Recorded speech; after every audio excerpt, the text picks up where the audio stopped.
Don't talk about my kids. A new trailer just released for Fear the Walking Dead Season 7, so in today's video I'm going to break it all down and talk more about the CRM stuff that's going on, because a surprising amount of it was shown in this trailer. Of course, before we get into it, make sure you subscribe so that you're the first to see my videos.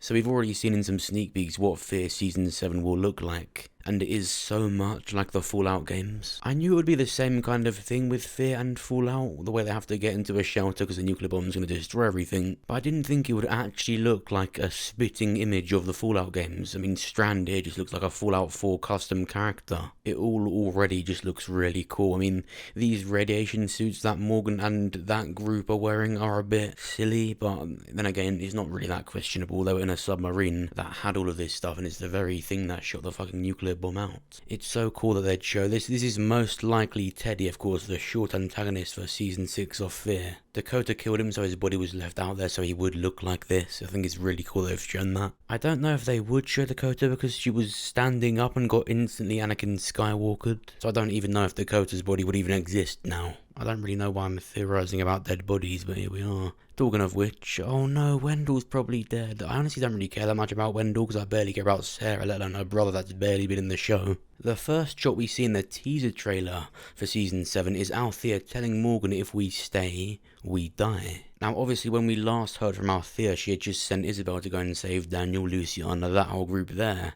And that's what's so interesting. This radiation stuff shouldn't really last too long. It will likely be dealt with in the first half of Season 7, and it seems to be one long game of getting Isabelle to fly the helicopter and save the remaining characters. It's funny because when you look back on the whole point of this nuclear bomb, what it achieved, it made a part of Texas unlivable, and it's brought the CRM right to Morgan. It's perfect. After they've all been saved, I imagine it will take a few episodes, most of the first half, then what? It's gonna be about wondering who it was that actually saved them. This isn't something they can sweep under the rug anymore in this case, because being stuck in a nuclear fallout zone and being saved by a helicopter all of a sudden isn't something you brush off as it was in Season 5 of Fear, where Althea had a single episode with them and she just flew off. You don't just, that's just some friend this away. Daniel and Luciana, just that group alone, them asking questions, it was just a risk. But Morgan and then June, it's going to get to the point where it's every character on the show asking questions, and that's what's next for Fear after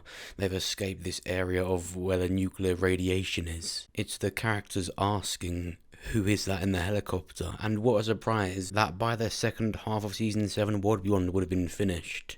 We'll likely have just finished with Part 2 of Season 11 of The Walking Dead. So we'd be on course for some massive event to happen regarding the CRM, to the point where that could literally be the point of Fear, because we know the showrunners have said that they plan for Fear to go on for a long time, even longer than The Walking Dead did. So if there really is a Season 8, a Season 9, Fear would quite literally become a CRM show. What one's going to be done by then? The Walking Dead likely will be too. Both of those shows will have some big conclusive ending that leads on to something with Rick Grimes.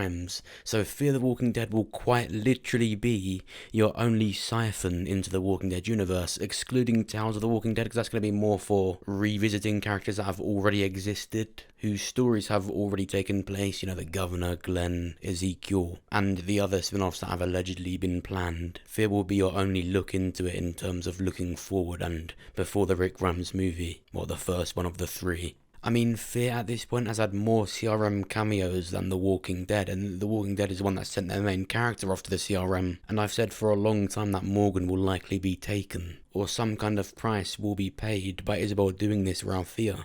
She was going to kill Althea just for talking to her. Now she saved 10 of her friends? What, you think nothing's going to happen from that? I used to complain as recently as early Season 6 of Fear, that Fear would always show us such a fluffy, vulnerable side to the CRM. But I stopped complaining because it made a lot of sense after Althea had convinced Isabelle to save her friends. That's what it was for, and now they're pushing it to saving Morgan, saving the rest that are actually in the blast that managed to survive it. And this niceness, this vulnerability, isn't going to last much longer. I kept thinking to myself, the CRM, this big empire of 200,000 people with outposts all across the US, what would they think of these nuclear warheads exploding half of Texas? I mean, these characters single-handedly made their own Fallout game.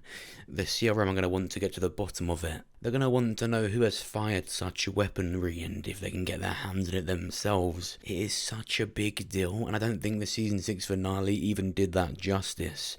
We saw one land and it was pretty devastating, but this new world that they've created is really, really bad. In the trailer we see Morgan, Grace, June and likely John Dory Sr.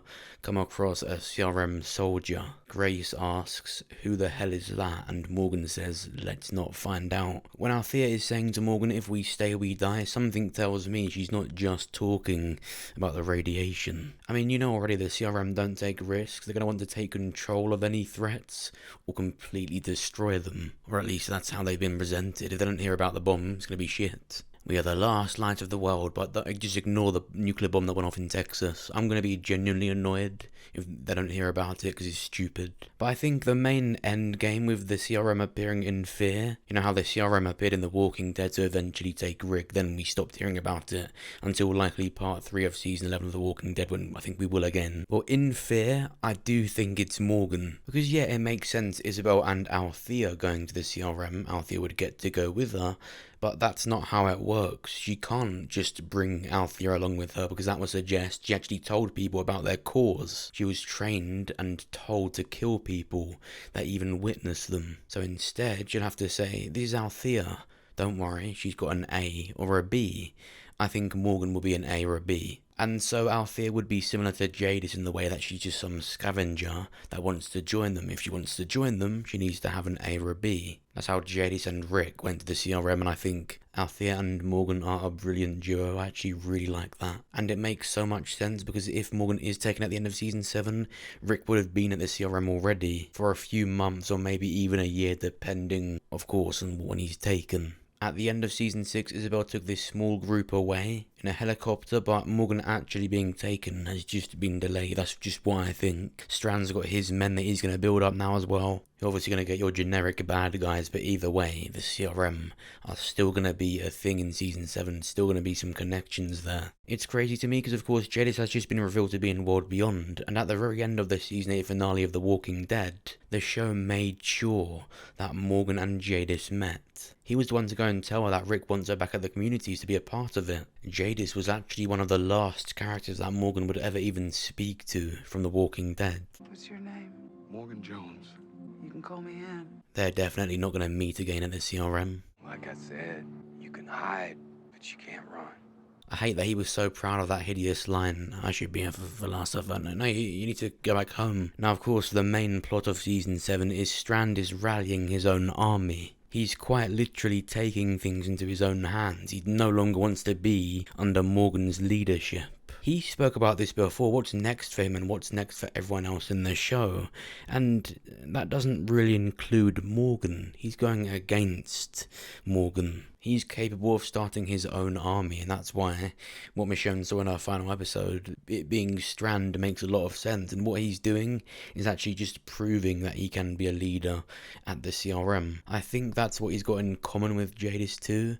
These are characters that have lost their purpose along the way. They've lost who they've loved, and they've never really been accepted in their given groups. They've always been outcasts, actually, in a way. Yet they find a purpose with the CRM. Now, we know Jadis has being a soldier for them. Strand doesn't even know they exist yet. But the CRM would give him that same acceptance and a purpose, and it would be a big FU to Morgan. The end of Strand's story could just be death in fear. But you just know that if he was given such power to be a leader at the CRM, one of the majors leading an army, if he was to find out the truth about what the CRM do, he would completely ignore that and just be happy to have his position. He would never walk away because he's found out what they do to people. Just like Jadis, now she's got a purpose. She doesn't really care. She just lives for it now because she lost everyone that she loved. She tried being with Rick and what he did. And now that she's been told what they're doing is for the greater good and that it's for the planet, she obviously just thinks it's all okay. Jadis and Strand would never walk away from their CRM because of what they do if they've got power. if they've got purpose. It's the one group in the Walking Dead universe that wouldn't give these characters such grief for being so dubious. Strand, whenever he's been with any group in fear, he's been the con man, constantly looked down upon and doubted by Daniel. If something goes wrong, it's Strand's fault. Jadis, when the Saviors went missing in season 9, everyone thought the first thing it was Jadis. With Strand, it's like we've been seeing a leader at the CRM in the making, just like as we saw Jadis was in The Walking Dead with what she did. These are people that would do anything to anyone just to get what they want. In season 6 episode 15, I think you see a perfect opposite of Morgan and Strand. Strand pushed Morgan into some walkers, assuming he'd die, because he thought he had to do that. He did that so he could go and save the day. That's something that Morgan would never have done. And that's where you're seeing the light side versus the dark side. The dark is the CRM. Morgan could never work for the CRM because he would have walked away or tried to stop them because of what they do. Strand wouldn't. But what do you think? Do you think Strand would just die before he even hears about the CRM? What do you think the CRM's part in season 7 will even be? And do you think Morgan will actually be taken? Comment down below and let me know what you think. If you enjoyed this video, then make sure you press the like button. It actually helps me out and will get this video seen by more people. And of course, if so, check out my other videos. Check out this one where I talk about Negan and Gabriel finally talking about their weird experience they had with Jadis where they were nearly sent off to the CRM. This could mean that instead of the characters dying, they instead just go to the Rick Grimes movie trilogy. And go and check out my trailer breakdown of the Spider-Man No Way Home. I talk about those rumours of Tobey Maguire and Andrew Garfield being in it, if they're true or not, if I want it to happen, and how I think the movie as a whole will end. And go and check this out on my gaming channel where I finally meet my match. A God mode player approaches me. Oh, he's AFK.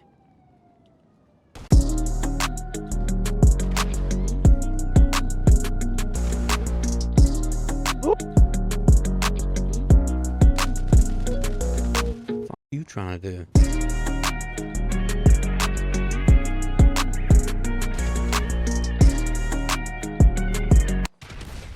Why do you bother?